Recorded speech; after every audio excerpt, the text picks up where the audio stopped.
बसंतपुर गांव में एक रोहित नाम का एक लड़का था। वह अपनी माँ को हमेशा बीमार ही दिखता था। रोहित के पिता जब भी काम पर जाते उसे कोई भी काम पर नहीं रखता। देखते ही देखते गरीब होने के कारण से रोहित की माँ इलाज न होने की वजह से मर गई।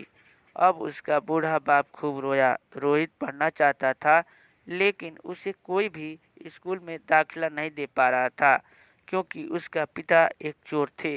एक दिन रोहित गांव के स्कूल में गया और मास्टर जी से बोला, मास्टर जी हमें कोई भी क्लास में दाखिला कर दीजिए।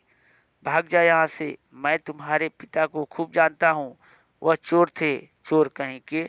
यह कहकर मास्टर भगा दिया। वह सरपंच के घर पर गया और बोला, सरपंच काका मुझे मास्टर जी के से स्कूल में दाखिला नहीं दिया। अच्छा हुआ जो तुम्हें दाखिला नहीं दिया। अगर उसे तुम्हें दाखिला दिया होता तो मैं तुम्हें वहाँ से निकाल देता। कुछ दिन बीत गए। रोहित के पिता मर गया। रोहित किसी भी तरह से इधर उधर से किताबें पढ़कर साइंस का मास्टर बन गया। वह पैसा कमाने के लिए किसी स्कूल में जा कर के मास्टरी के पद पर याचना कर रहा था। तभी वहाँ के मास्टर और प्रिंसिपल उसे सर्टिफिकेट मांगने लगे। वह बोला कि मैं किसी भी तरह साइंस पढ़ करके मास्टर बना हूँ। उसे वहाँ से सब लोग भगा देते हैं और फिर वापस आ जाता है और एक कंपनी के पास चुपचाप बैठा रहता है। तभी वहाँ का गेटमैन कहता है कि अरे यहाँ से भाग, क्यों बैठा है? तभी वह कहता है, क्यों भाई, जमीन पर भी बैठने का मना कर दिए है का सब? तभी वहाँ से उसका सेठ आता है और बोलता है कि यह कौन है।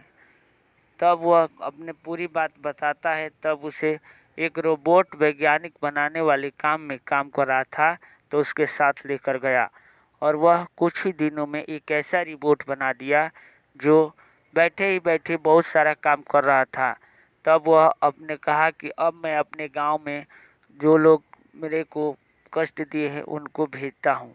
वह बैठे ही बैठे एक लड़की बना करके कहीं से छोड़ दिया और सब लोगों का पैसा झीट करके वह अपना मकान बनवा लिया।